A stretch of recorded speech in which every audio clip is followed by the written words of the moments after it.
Okay. Hi, everybody. We're ready to get started for real. So it looks like I have 10 attendees today, so that's great.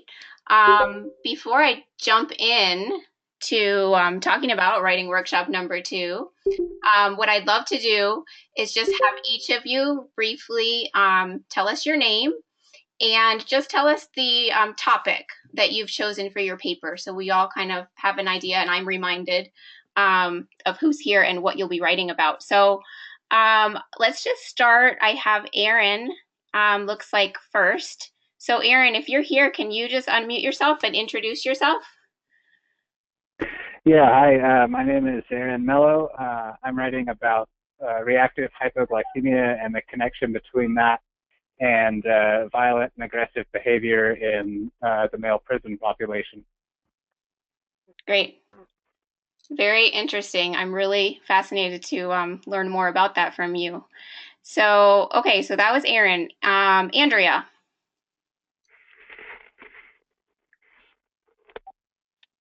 Okay, sorry, I just unmuted myself. Hi, guys.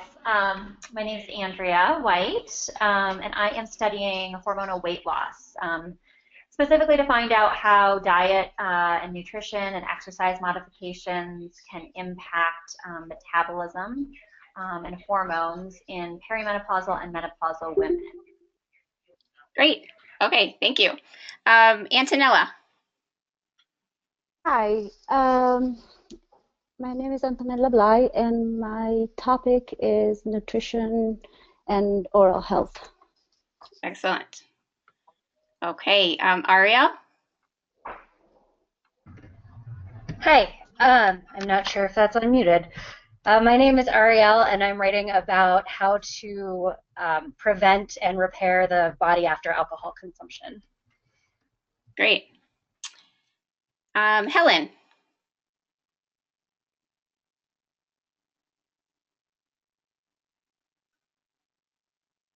Okay, are you, Helen? So we're not hearing you, Helen. Maybe you could type in the chat box. This is Helen Dinerman. And what is your topic, Helen? Okay, we're not hearing her, and I'd have to look it up because I can't keep everybody straight in my head. So we'll go to Katie now, and then we'll come back to Helen if we can. Oh, here's Helen. Oh, yeah, microbiome and constipation. Thank you. I remember now. Okay. Okay, we're going to go to Katie. Hi, guys. I'm Katie. I actually just signed up for the class today, but I'm leaning towards the importance of detox before pregnancy. Okay, great. Let's see. Kim. My name is Kim, and I'm doing Does Gut Dysbiosis Influence the Growth in Adolescents? Yeah, interesting. Okay, Mirka, I see you've just joined us. Can you just introduce yourself and tell us what your topic is?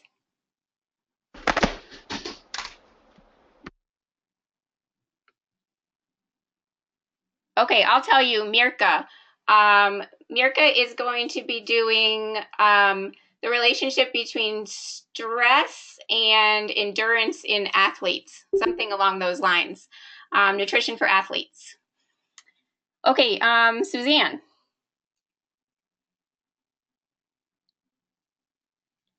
No, Suzanne. Okay, we'll come back to Suzanne. And then Tina. Yes, my topic is how gut dysbiosis or gut infections can affect methylation supplementation, methylation support supplementing. Right. Okay, great. Thank you. So it looks like we actually have 12 of you. A good showing tonight. So tonight we're doing our second workshop, and just really briefly, before I jump into that, I just want to highlight two what I consider the most important major points that we talked about in our first writing workshop, because I think these things cannot be repeated too many times. So if I were to take kind of two big points that I want everybody to remember from our first workshop, in case you missed it, or even if you were there, one of the first things we talked about was just choosing your topic and narrowing your topic. And the big point to remember is the reason that we want to focus our topic and the reason we want to stay focused on that topic while we write the whole paper is because we don't want to have just a huge data dump, I call it. We don't want to try to cover too much ground, because if we try to cover too much ground, we don't spend enough detail or get into enough depth on anything. And so that's the whole reason that we work so hard to focus our topic, is so that we're able to go into enough depth on the topic and give enough detail. And so this is one of the most common reasons that a student may not get an A on their paper is if they try to cover so much material that it just ends up being kind of a laundry list or a data dump of information. So that was like our first point of like, get your topic, get it focused, and then stay on that focus when you're writing your whole paper. Don't try to do too much. Okay, that was point one, no data dumping. Okay, point number two, I think that I cannot say enough times, is follow the bibliographic trail we talked about on our first workshop. And okay, sorry, I'm just checking the chat box. We're all okay. Okay, follow the bibliographic trail. Can somebody who was here last time tell me what does that mean? Let me see. So maybe Antonella or Kim or Andrea. Any volunteers?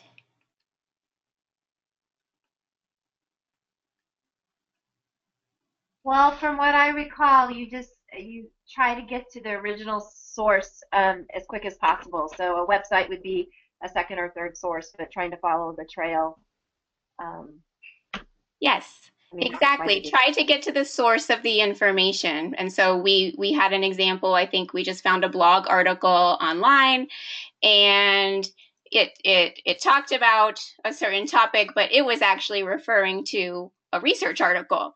And so the point is, if you're going to discuss that research article, I don't want you to write in your list of references the website for that blog article where you read it. I want you to go find that original research article that it's talking about, and I want you to reference that. I don't ever have to know that you found it on a blog. You have to go find the original source and put that in your list of references. So that's what we mean by following the bibliographic trail. And so some of the things that I don't want to see cited, yes, it's okay to cite some websites, however, not if those websites are actually citing original research. Okay, so yeah, so two big things: no data dumps and follow the bibliographic trail. Don't just give me a bunch of blog articles in your list of references. Okay. I think we can move on. So we are going to cover tonight, technically we're covering the drafting process, but many of you are still on the outline process. And that actually falls into tonight's discussion too. So the things that we're going to be covering is how to organize your paper. So that's really about making the outline. And then we're going to get into a little bit about the drafting, and especially we're going to talk about kind of the structure of a good introduction. And then we will get a little bit into, at the end of tonight, proper citing of references once again, and how to paraphrase or directly quote, things like that. So mainly it's organizing and drafting is what we're covering tonight. And some of the slides I'll go through quickly, and then some of them I'll stop and we'll kind of actually do some exercises just like we did last time. So this slide I'm going to go through pretty quickly. These are just kind of pitfalls to avoid that are listed. So don't organize your report as a narrative of your thinking. So this is getting into how are we going to organize the paper, and that's what creating your outline is all about. So don't just make it kind of like a train of thought. Okay, that doesn't really help us. We don't want to see, oh, first I learned this, and then I found out that, and then I found out this. It needs to be in a way that's helpful to your reader, not necessarily helpful to you, right? We always want to keep in mind our reader. Don't assemble it just as a patchwork of your sources. So like what I mean by that is maybe, you read 3 books on this topic. I don't want it to be like section 1, this book says this, and you summarize the book. Section 2, this book says that, okay? What we want you to do is put it into, port it into your own organization and piece it together. Okay. When to start drafting. Okay, so some points here. Some people will start drafting before they even really have a solid plan of the organization. Some will wait until they have a very, very detailed outline. Some will kind of plan it all out in their head. Point of this slide is none other than there is no right or wrong way, essentially, to get your ideas down on paper. There is no one right or wrong order to do things in.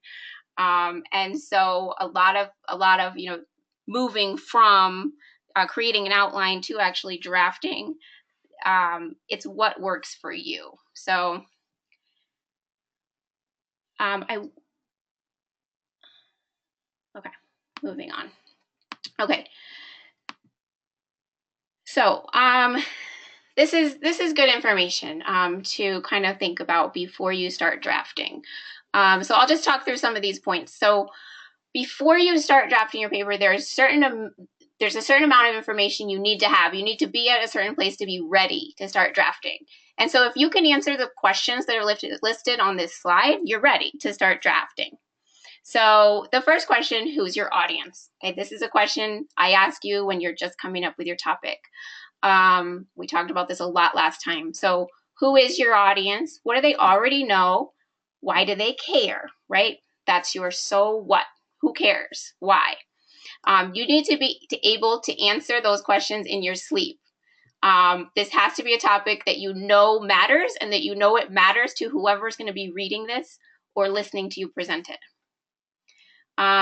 Second question, what type of voice do you want to project? So what this means is like, do you want to project that you are raising a question like, I wonder if small intestinal bacterial overgrowth is associated with Alzheimer's disease? Do you want to present a voice of kind of bringing up a question or a theory? Or do you want to present a voice of more authoritative, this is going to be just a very clear summary of what research exists. So just kind of what voice do you want? And I know some of you have already talked to me about this. And one of you is that I want to make it humorous. I want it to be lighthearted, which is fine. Like that's a voice that you can project while still, having a scientifically rigorous paper. That's fine.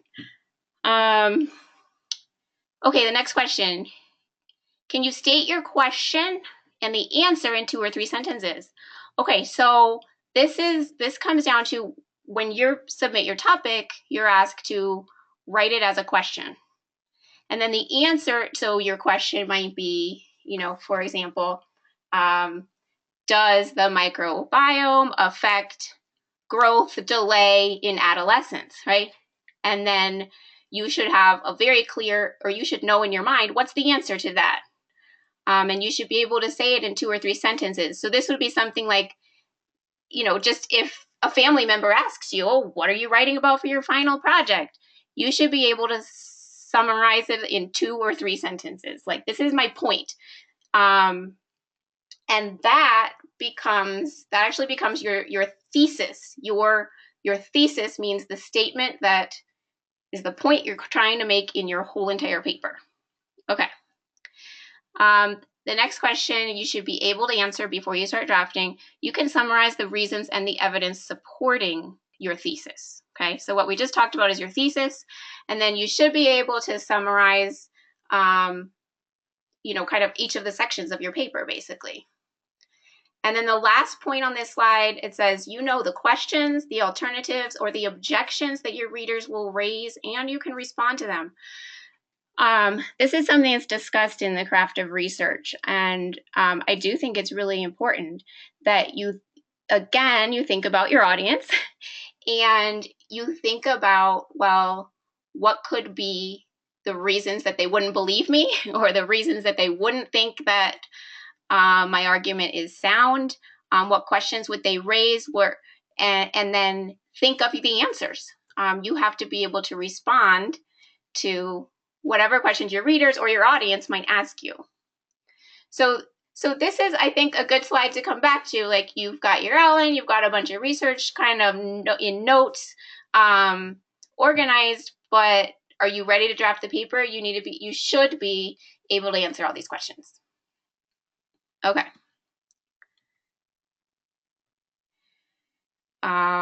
What is drafting? It's starting to actually write the paper. And again, there's not a right way to do it. There's not a wrong way to do it. It doesn't matter what order you write it in. You might write the last section first and then the first section last. However, messy. It can be messy. This is the other thing. I think a lot of people kind of get scared or just are really hesitant to jump in and start writing. And you basically just have to know, okay, whatever I write, it might be absolutely horrible the first time I write it, but it doesn't matter. You get something down, and you can always go back to that mess that you have and fix it. But you're never going to get anywhere unless you just start. So that is always a recommendation I have. Just do it, no matter how bad or how messy or how disorganized it seems at first. You will get there. And the better you know your topic, the easier it is going to be to start drafting. All right, so we're looking a little more closely now at this organization step.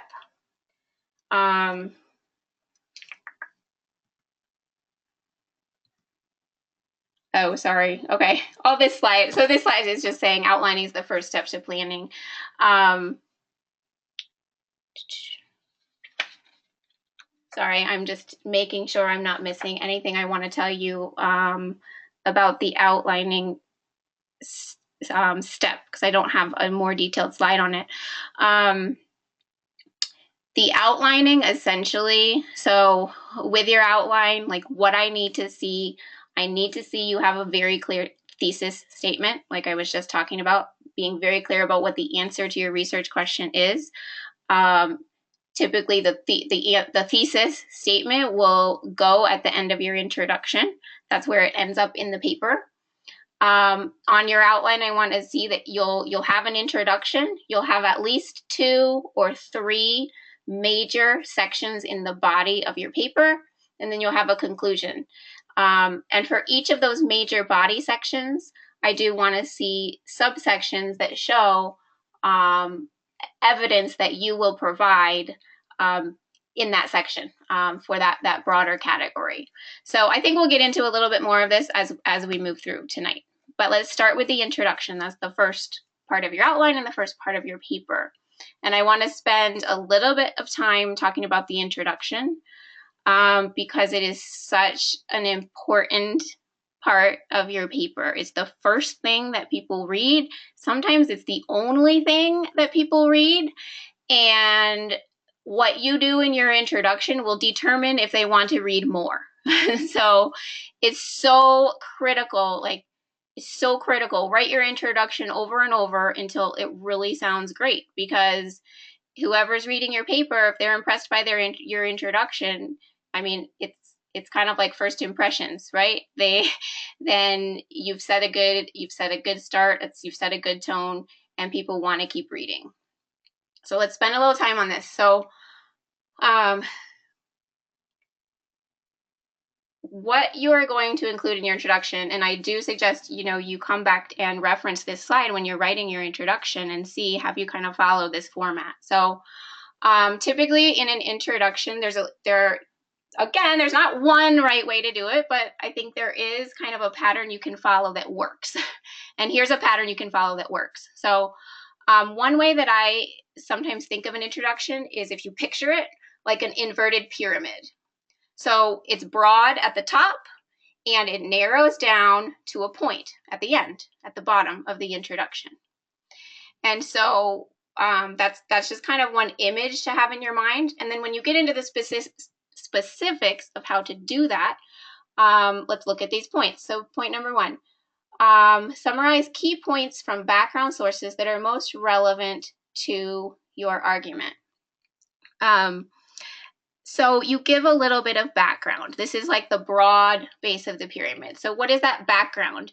Usually that background will start with some sort of statistics, like, 1 in 5 Americans experience irritable bowel syndrome. Okay, whatever your condition is you're talking about. I am making that statistic up, obviously, but you want to give an idea of the how common this condition is that you're talking about.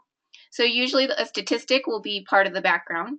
Part of the background is probably definitions, like what is irritable bowel syndrome? If you're going to start talking about it, you better define it for your audience. This is what it is. This is what I mean. So that's background information. Statistics, definitions. Sometimes background information might include conventional treatments. I've recommended for a lot of you, like, don't necessarily spend a lot of time, or don't spend a whole section of your paper talking about conventional treatments, because anybody can go look that up, and that's not the point of your paper. But that might be some information you include as background within your introduction. So background is, it's background, okay? It's broad, and that's the broad base of your pyramid. The next point here, as you get a little bit more narrowing in on the pyramid, state your question as a statement about a flaw or a gap that you see in your source's information. Okay, let me reword this, tell you what this is talking about. This is where you explain what is the gap in knowledge, is another word to say this. What's the gap in knowledge? What is it that people don't know that you're going to tell them, okay?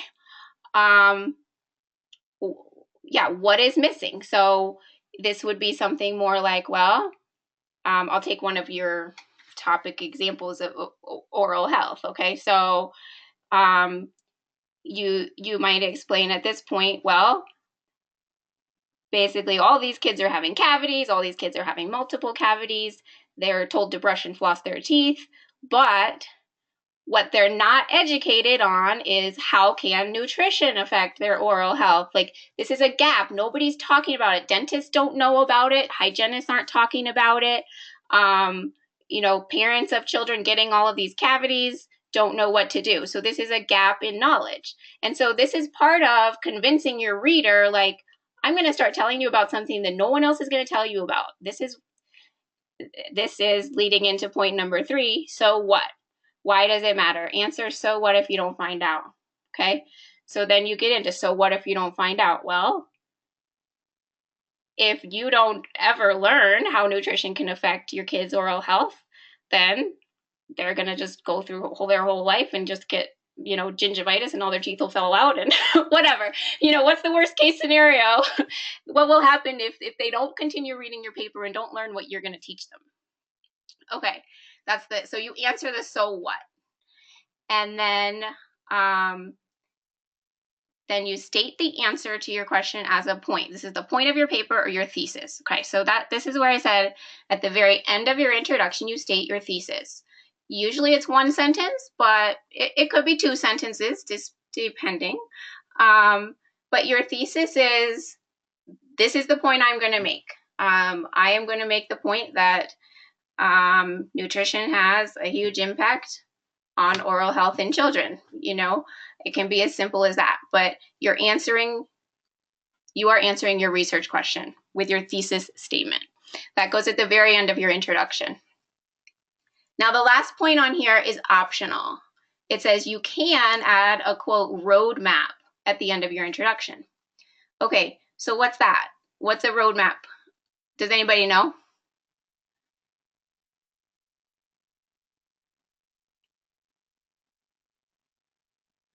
Okay, I hope everyone can hear me. I'll tell you what a roadmap is. A roadmap is saying, I am going to cover A, B, and C in this paper. So whereas a thesis is just one statement, one overriding statement about your point, a roadmap would actually, it would basically state, okay, in section 1, I'm going to cover A, in section 2, I'm going to cover B, and in section 3, I'm going to cover C. So you're almost presenting an outline for the paper. You know, putting a roadmap at the end of your introduction is a perfectly acceptable thing to do. A lot of times, typically, what I think is a great idea is to put a roadmap in there when you first write your introduction, because it actually helps you stay on track and it makes sure you know the organization of your paper. But in the end, a lot of times it might be something you take out because it's not necessary. So again, that's optional, and you can choose if you want to have a roadmap at the end of your introduction or not. Okay, I'm going to pause and just see if you have any questions right now before we're going to do just a quick exercise here about the introduction. Does anybody have questions? Sarah, this is Andrea. I have a quick question. Yeah. About your thoughts for the introduction.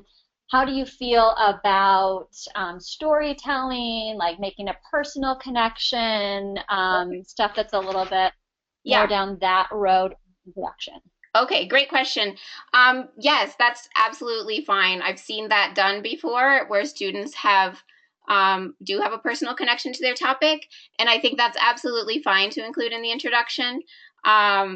This brings up another good point. I think that, you know, sometimes people think an introduction has to just be one paragraph long, but no, like an introduction is actually a section of your paper, and it can be several paragraphs long. And so there's definitely, you know, space to include a personal anecdote, or that really gets, that a lot of times can help explain why does this matter. You know, it can help just make it practical, make it real, make it personal. So fine, absolutely fine. I have no problem with including that as part of it. Sarah, I have a question. So if you have that personal story or connection, that definitely has to happen before your actual thesis, so the last sentence of the whole introduction. Right? I would say yes. Yes. Okay. Great. Thank you. Yeah. So I'm watching the time, but we're good. Okay. So what I want to jump over, I want to show you an example of an introduction that kind of follows all of this order. And actually, what I'll do is I'll take the website here in case you are interested, and I'll put it here into the chat box. So if you want to look at the website later, you have a reference to it. But this is, so this is just, it's just kind of any research article I just pulled up and I just kind of scanned through and said, oh yeah, okay, that follows kind of all the elements of the introduction we talked about. It's a good introduction. Let's just look at it for an example. So how chemotherapy increases the risk of systemic candidiasis in cancer patients, current paradigm and future directions. Okay, so that's the title of the study. The introduction is, I mean, it's pretty long, and probably your introduction would not actually be this long, would not be this many words for the length of the paper that you have. And we don't have to read this word for word, but I just want to kind of scan through it with you and point out that it does do what I just said. So what we said first is just give background, okay? And then in this very short first paragraph, that's what it does. The World Health Organization has estimated 8.2 million cancer-related deaths worldwide, with 14 million new cases in 2012, an increase of new cases. Okay, that's your statistics, right? Chemotherapy is one of the primary interventions. Again, background information. This is conventional treatment. Together with other medical interventions, such as radiotherapy and surgery, it has helped to increase the life expectancy of cancer patients, and in some cases has led to complete remission. So that's just background, right? However, classical chemotherapeutic agents are well known to be nonspecific, targeting rapidly dividing cells, little discrimination. This lack of specificity leads to side effects. It lists some side effects. Okay, so it's starting to show you the problem. Okay, so well, what's the problem? Overall, these side effects reduce the patient's quality of life and ironically expose them to greater risk of death from other causes. One such cause is opportunistic opportunistic microbial infections. Okay, so now this is where you're introducing kind of the problem, okay? I'm jumping down to the third paragraph. A leading cause of opportunistic infections is Candida. Okay, and then it goes on and gives a little background about Candida and what it is. And now I would expect, so now, okay. And then it says there's some challenges. So this is the section where, you know, I said what you want to do is introduce that gap in knowledge. Like, what do we not know about this?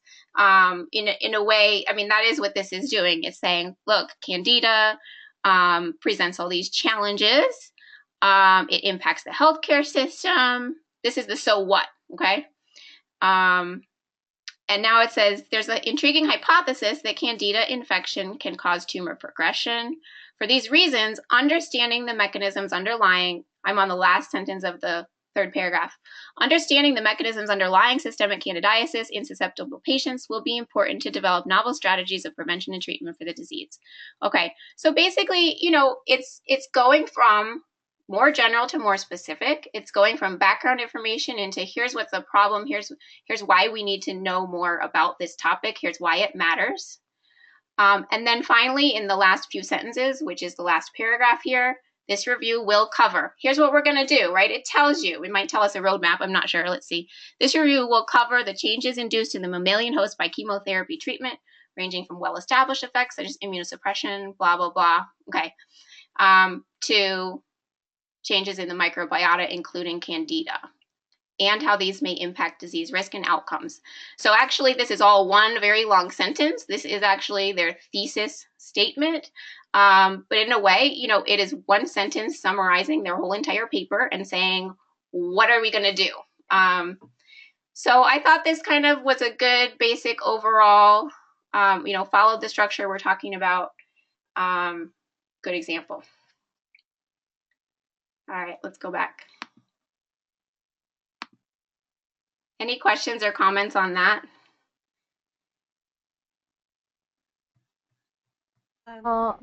This is Marika. Yeah. If I understand it correctly, the introduction is kind of like short part of the whole paper. It Yes. probably will not be longer than 1 page. That's true. It is. That's true. It is going to be a short part of the paper, but a very important part, and that's why I'm spending so much time on it. But yes, okay. You know, it might be 1 page. It might be as long as 2 pages, probably at the most. So you're right. It is not a huge percentage as far as word count. But yeah, but it sets the stage, so it's super important. Thank you. Okay. And so, okay.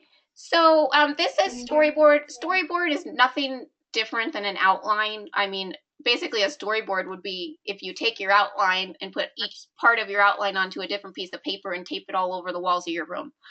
That's kind of the idea of a storyboard. It's the same thing as an outline. You know, you can see here how you have your introduction, and then they use the word reason, and these would be your major sections. Reason 1, 2, 3, 4 would be your 4 major sections of the paper, and you'd have evidence for each. But again, outline, storyboard, kind of same idea. Let's put this back on the screen here. Okay. So we're getting into then the body of the paper.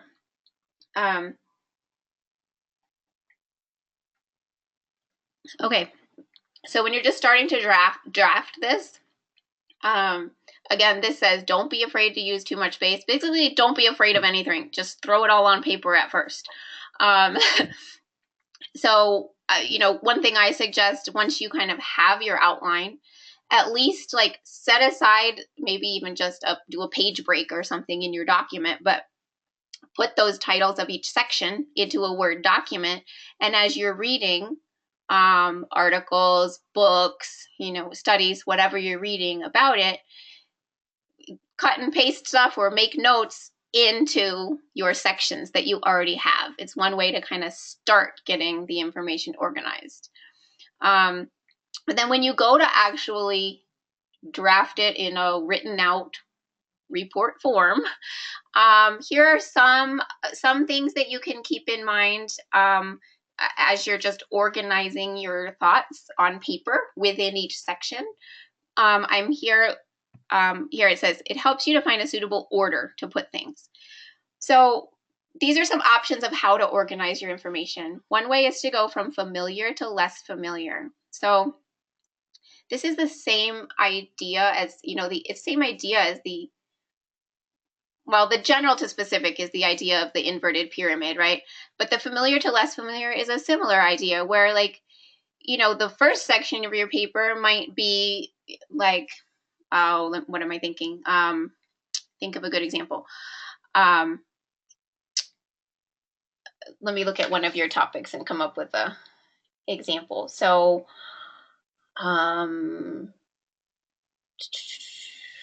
okay, Aaron doing hypoglycemia and aggression. So, like, when you first start talking about this, like, it feels comfortable to a reader if they first hear something that they know or that's familiar. So you first might just start talking about, like, what's hypoglycemia? What are some of the symptoms of hypoglycemia? And then that's kind of more something that's more familiar, maybe they've heard.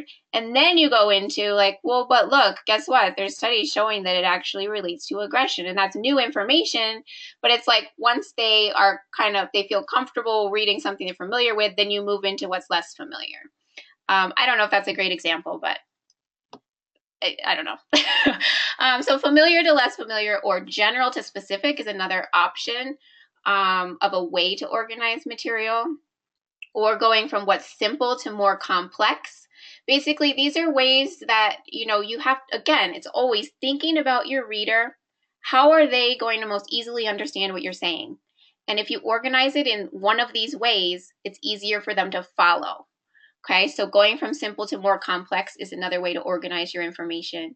Or from less important to more important. Sometimes you might kind of want to, it kind of leads up to your final point, moving from the less to the more important.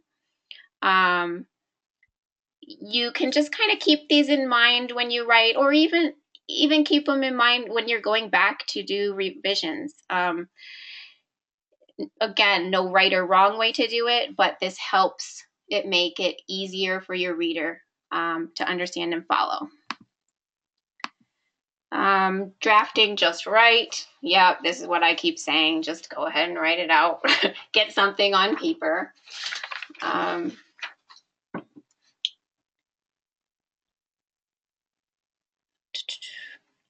First draft, write fast and furiously. Don't worry about editing at first. You'll do that later. Let's see. Present information supporting your question and connect the dots so the audience will see the relevance. Okay. Yeah, this is always a good point. Connect the dots for your reader. Don't expect them to make sense out of it. Like, you explain why A relates to B. Okay, staying on track. Okay, this is another thing I really kind of want to give you some tips about. So the first point on this slide, it says you can add headings to each section to keep track of your organization and then decide in the end whether or not to keep them. Okay, so absolutely you should have section headers throughout your paper. So basically, however you have your outline, as major section 1, major section 2 in your outline, those section headers should also be in your final paper. Again, it's about the reader and they're able to follow your train of thought. Like, oh, here's the introduction. Okay, it's titled introduction. Oh, here's section 1. It has a title. Okay, now it makes it much more easy to follow. Okay, I don't want to just see constant, like, paragraph into paragraph, and I don't know when one section ends and when one section begins. So definitely use major section headers, absolutely. Within each of your major sections, you might also have subsections. So again, that's optional, and it probably just depends on how your paper is structured. But we call these basically like level 1 headings, level 2, or level 3. Those are like subheadings. I want to jump over to a Word document really fast and just kind of give you an example of what in the world I'm talking about. I'm just going to put on here, so like, say we're doing our introduction, and then I'm just putting gobbledygook here, but this is what your introduction is, okay? And then you're going to have section 1. It would be a title. It wouldn't say section 1. It would be a title. And you might have, paragraphs of information. And then within section 1, you might have a subsection. Now, in a second, I'm going to show you kind of how you might format this. Okay, so there's a subsection 1.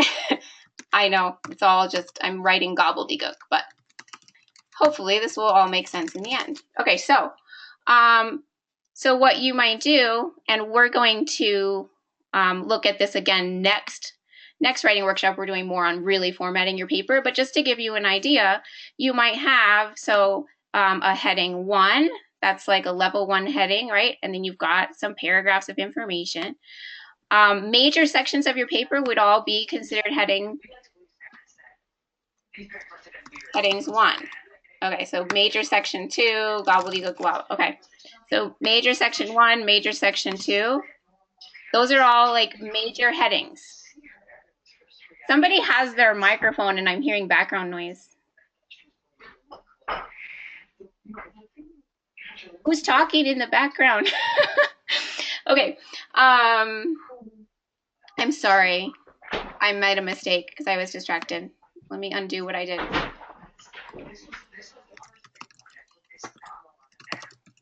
Okay, so you will have introduction, major section 1, major section 2, conclusion. All those are your, major sections, level 1 headings. Then within each major section, you might have subsections. I messed this up again. Do you see what I did? I did not do that right. Sorry. Within each major section, this is a major section, you may have subsections, which are considered then like level 2 headings. You'll have subsection 1 and subsection 2 under this major section 1, right? Then you'll have another major section, which is going to be heading number 1. And you'll have a bunch of stuff there. And conclusion would be a major section. So basically, as you are writing your paper, my point is, like, put the names of your sections here, and you can put the names of your subsections. This is basically like how your outline is written. And then in the end, you can decide if you want all of these subsection headers here or if it's just unnecessary. Okay, can we all mute because we're hearing a little bit of background noise from somewhere? I don't think I have the ability to mute anybody. Okay, thank you. Awesome.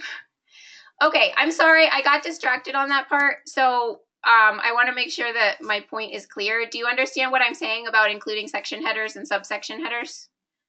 Are there questions about that? Thank you, Helen. Helen says I understand. Okay. All right, so that's just kind of keeping yourself on track. Put all your sections in there as you're going. It keeps you on track. In the end, you can figure out which ones you want to keep. Okay.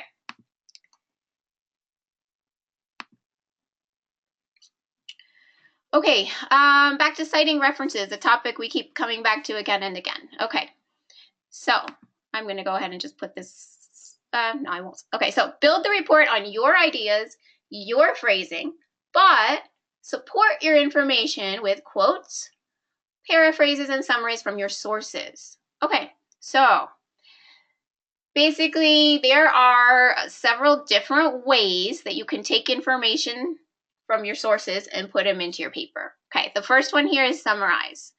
So summarizing, this says, is when the details are irrelevant. So summarizing, a lot of times summarizing, you may not even need to cite a reference, but actually, well,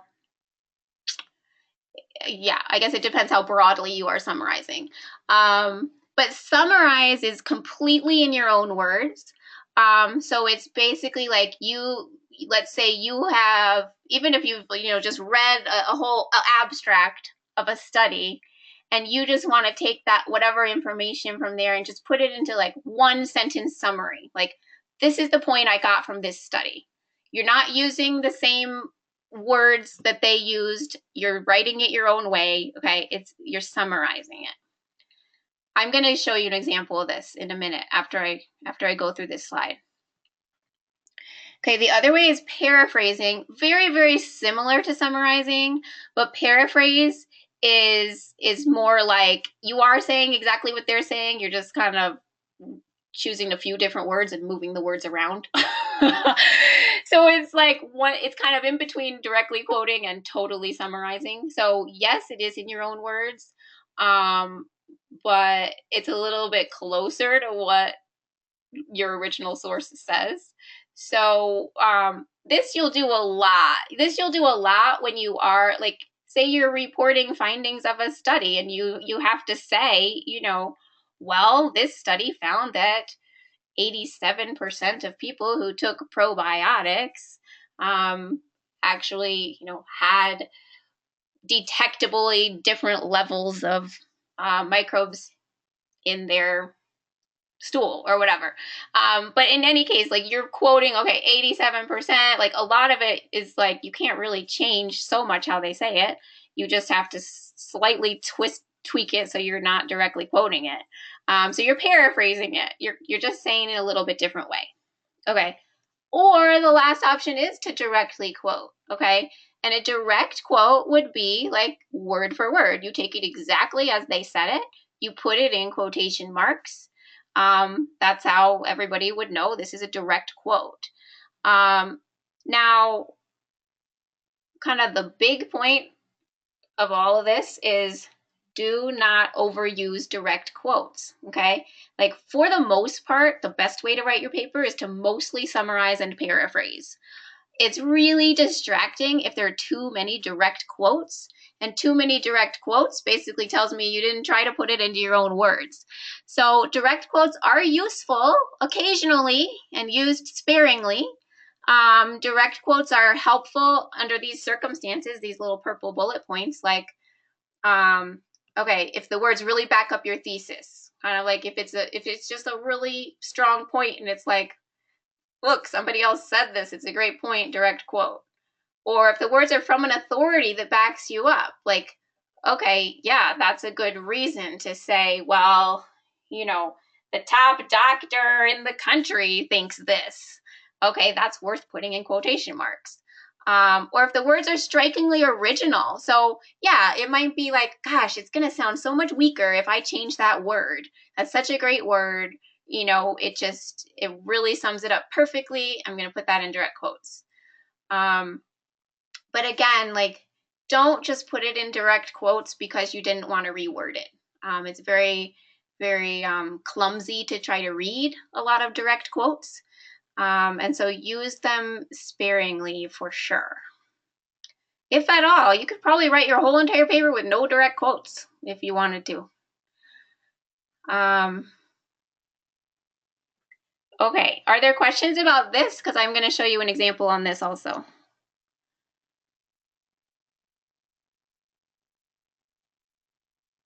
Sarah? Yeah.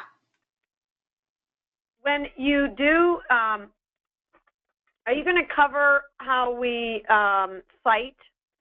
You know, if we're summarizing, paraphrasing, or quoting, are you gonna go over how we actually put in the citations for that? Yes. Yes. So on my third workshop, because that's when I'm doing like how to actually format your paper, that's when we're really going to go into a Word document and get really specific about that. But actually, I would, especially because you're asking that, I would like to actually jump over to the Word document and at least show you one or two tips that you can get you started as you're drafting even. Thanks for bringing this up.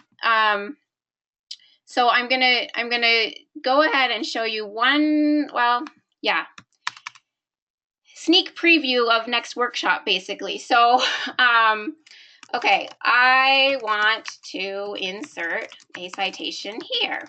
Okay, so there are two ways that I'm going to teach you how to insert citations. One of them actually uses the citation manager, but I don't use that kind, and so I'm less familiar with it, and I'm not as good at it. I always use this other way, and that is using endnote or footnote. So I'm going to show you that way first. So insert, so you go up to the insert menu, and there it says footnote.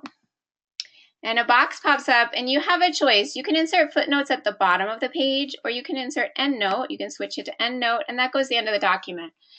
I don't care which way you do it. Either way is acceptable. I'll just, for the purposes of this, I'll do it as an end note. And so all your citations, you know, for all 25 pages would all be at the very end in this case, if you use that format. You also have a choice here, numbering format. I typically just do numbers. Okay, I'm going to put it on regular numbers, and I'm going to click insert. So wherever my cursor was, we'll go back up there. So this takes me actually then to the end of my document, and it puts a number 1. And I would write my citation here, and we're going to get into this next time on how to really write your citations. But let's just, you know, we would put author name and date. Okay. As you're drafting, what you might want to do to keep it easy, you might just put, I'm going to pretend I'm the author, okay? You put the author's last name and the date of publication. And so this would be an easy way for you to keep track of what source that was. You can go back and write it correctly later, the full citation. So now if I scroll up in my document, I can see here is where that end note went, the number 1, and then here is where the list of the endnotes is going to be. And then, you know, let's say I want to insert another one here, just do the same thing. Endnote again will automatically pop up, and now you have a second reference, and you're going to, you know, say this is whatever book title, just for you to keep track of it at first, and you can go back and format it properly later. So that's one way to kind of keep track of your citations as you're drafting. Just use that endnote function. And again, next workshop, we're going to get a lot more details on formatting those. Does that address partly what you're asking? Yes, it does. But the other question I have is, when should we be citing? Like, if I'm summarizing something, should I be citing it? Or if I'm paraphrasing something, should I be citing that as well? Okay. Yes, great question. And that is so hard for me to answer generically. And I do get that question a lot from students. And sometimes I just have to say, you know what, just like send me a paragraph and I'll tell you which sentences need to have a citation after them, because it's so hard to generalize an answer to that. You know, so one of the rules is, like, if something is common knowledge, it does not require a citation. Well, common knowledge to your audience, okay? And so that again is somewhat a gray area, and it's subjective to decide, is that common knowledge or is it not common knowledge? But, you know, kind of general common knowledge statements don't. So you wouldn't have to say, you know, George Washington was the president of the United States. You don't have to give a citation for that. Everybody knows that, okay? Even though it's a fact, and I'm sure it's referenced somewhere, right?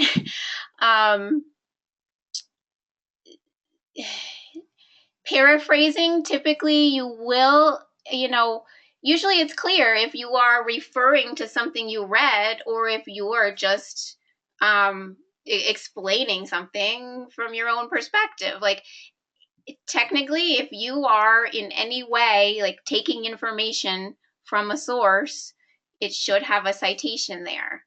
But at the same time, like, I think certain personalities tend to oversight, because they just kind of think, oh, I'm going to get in trouble if I don't cite that, and it becomes like overkill.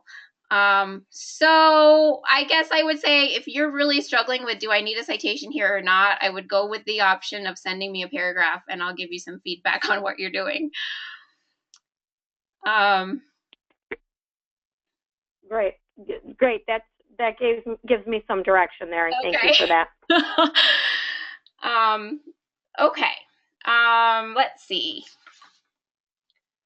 I was going to just give one, I'm going to go ahead and just do this one example of paraphrasing. So again, I'm going to jump over to the internet here, and I just pulled up somewhat randomly, but I thought this was kind of looked like an interesting study.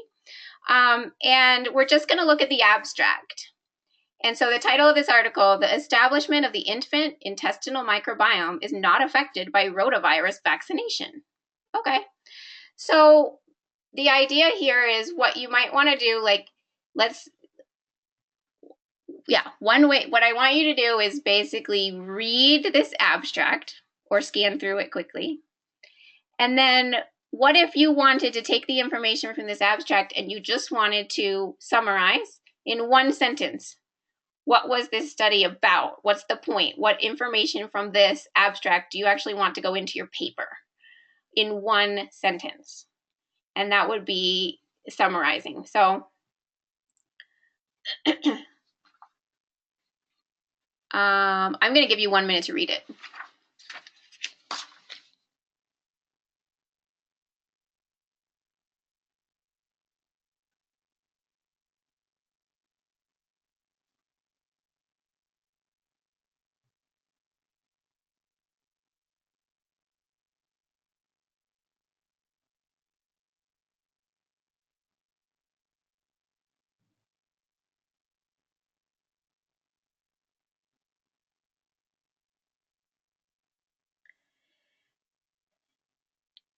Okay, so basically, I'm going to highlight a couple of sentences here, starting here.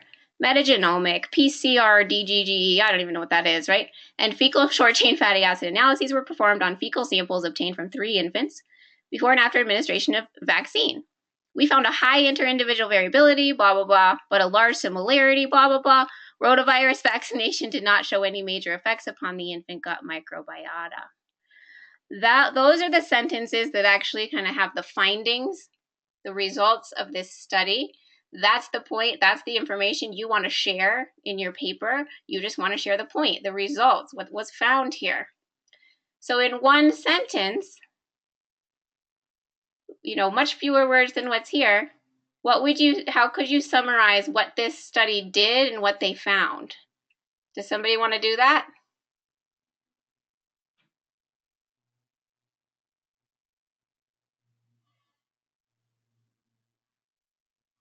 I'm taking a different approach this week and letting you guys volunteer. Last week I just called on you. It worked better. Nobody wants to try and put that in one sentence? What did this study find?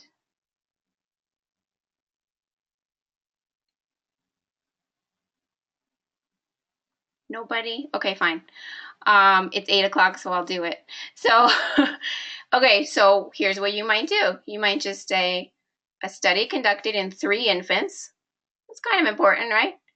A study conducted in 3 infants found that the oral rotavirus vaccine did not influence the composition of the gut microbiome.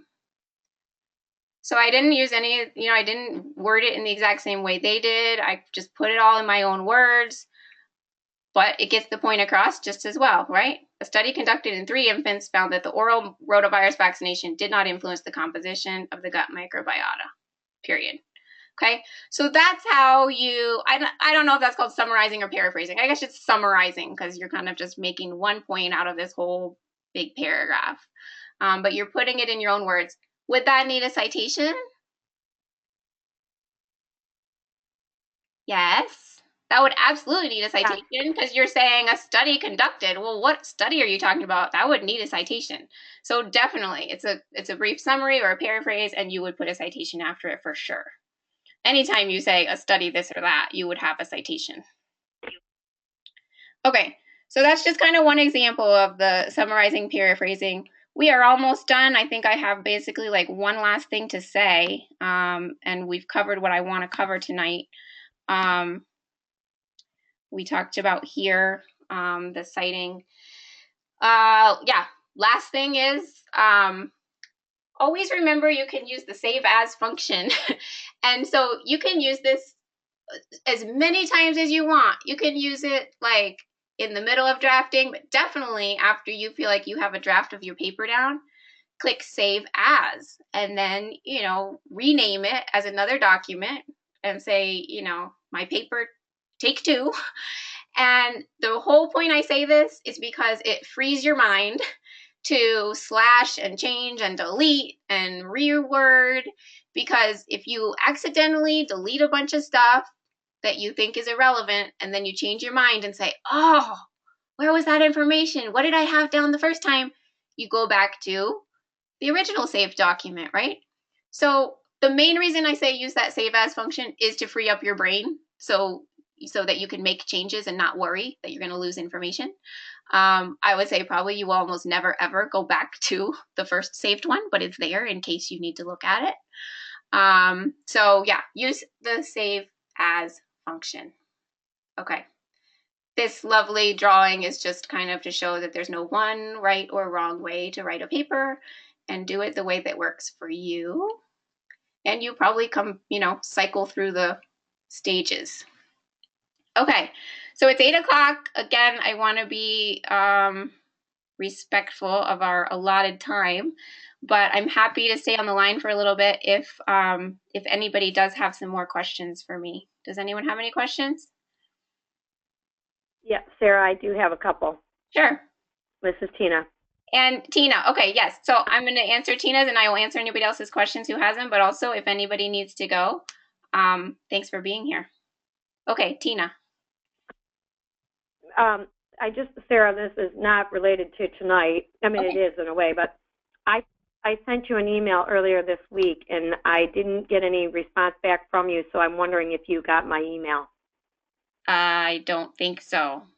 I do not recall an email from you, and I'm usually really good at responding. Did I not get your email? No, yeah, I think you might not have, but I actually submitted my outline.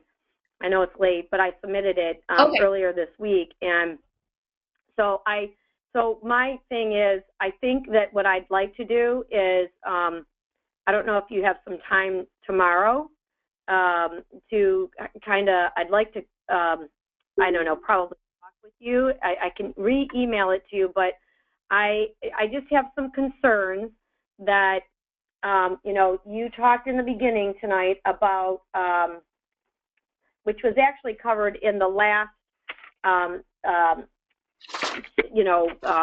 writing workshop that I missed, but to stay focused and stay on topic and don't cover too much. Right. So I want to go through my outline with you to make sure I'm not trying to put too much into this and that I'm not staying focused. Okay, Tina, I got your email. I made a mistake in not responding and saying that I got it and I'm going to look at it. I have not looked at your outline yet. And I plan on doing that. Actually, I'm spending like my whole weekend doing grading. So, I'm planning to look at that on this weekend for sure. And so maybe, how about this? Let me look at it and get back to you, and then maybe we can schedule a time to call it or talk early next week if that will be helpful. Great. If you can, I'm not going to be home, so just email me. I will get my emails, and if I'm not able to, if I'm not able to talk with you at whatever time you mentioned, we'll just work through that via email. Okay. Yes. Okay. I got it. I have it, and I will respond. Okay. Either this weekend or certainly by Monday at the latest. Sorry about that. Okay, that sounds great.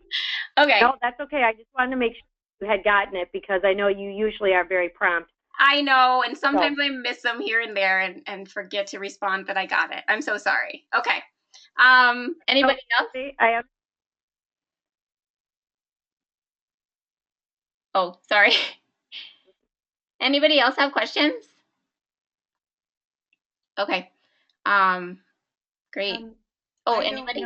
Can you hear me? Yeah. Oh, yes. Can you hear me? On the one study, I sent a chat question, but on the study that you showed us, I noticed that there were several numbers, beside different lines and different sentences. Were those reference citations?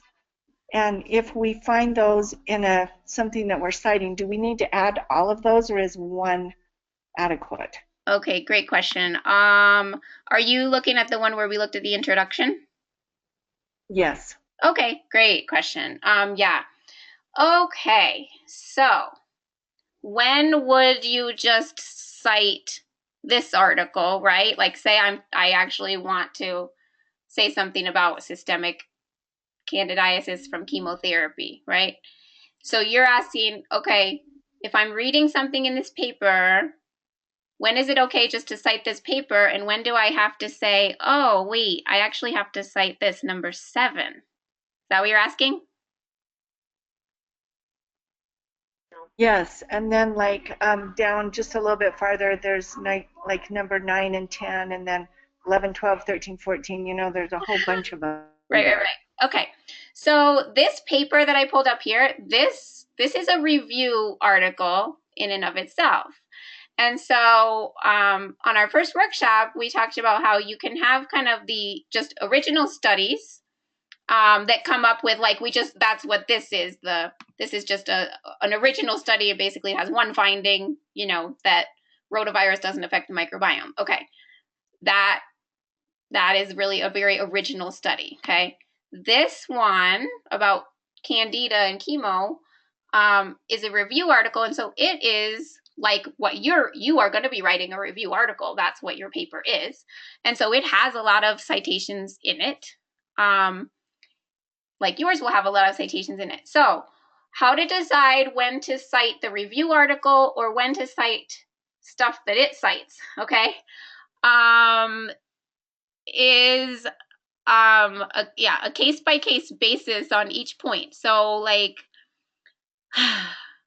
their first sentence, the World Health Organization, and here's a statistic. Okay, if you want to quote that statistic, the World Health Organization estimates 8 million cancer deaths. You should quote the World Health Organization. Yes, you should cite number 1. Even though you read it in this paper, this is a review paper that the original source of information is the World Health Organization, and you should cite the World Health Organization. Now, if you're going to state more of kind of as we read down this review article, you know, they are making some overriding points about, look, chemo messes up the immune system and it messes up, it goes down, I'm just looking at the sections, it messes up gut epithelial barrier function, it messes up the microbiota. And let's say you kind of want to summarize this paper in a few sentences and you just want to say, look, studies have, you know, or it's been found that chemotherapy messes up the gut barrier and it messes up immunity and it messes up the microbiota, and you're kind of summarizing the main points of this whole review, then you can cite this review as your source. So, yeah, does that make sense? Yes, it does. And so it would be okay to use, where this has got so many different areas of one topic, I could cite this as one source. Yeah, and there may be, you know, several good points that this paper is making, and so you can cite it for a couple of really good points it's making. But if there's anywhere in here where it's definitely then, like this might also link over to, you know, more original research articles like that you would also want to cite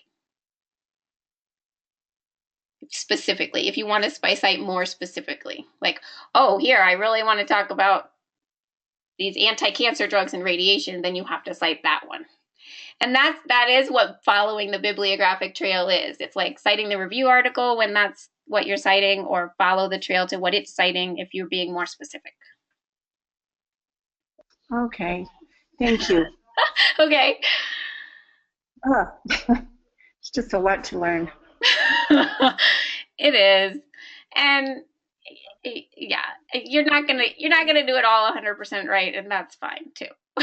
Like the citing is the tricky thing, and it's a lot of gray area, and it's subjective to some extent about which way to do it. Especially when you get into paraphrasing and that kind of stuff. Right. So it's great. I appreciate your time. You're welcome. Anyone else have questions, or we Sarah? ready to go? Oh, who is this? Well, this is Tina, and I have to say I agree with whomever just said that this was very helpful. Oh, good. It was very helpful. It's much better than just reading through the slides. So Good. definitely worth. Thank you, Tina. All right. All right. So I will see you here next time. And we're really getting into kind of the nitty gritty of formatting and revising and how it should be all presented in the end next time. So I'm sure I will be in touch with many of you on email. Thanks for coming. Thanks for showing up. Thank you. All righty. Good night. Thank you.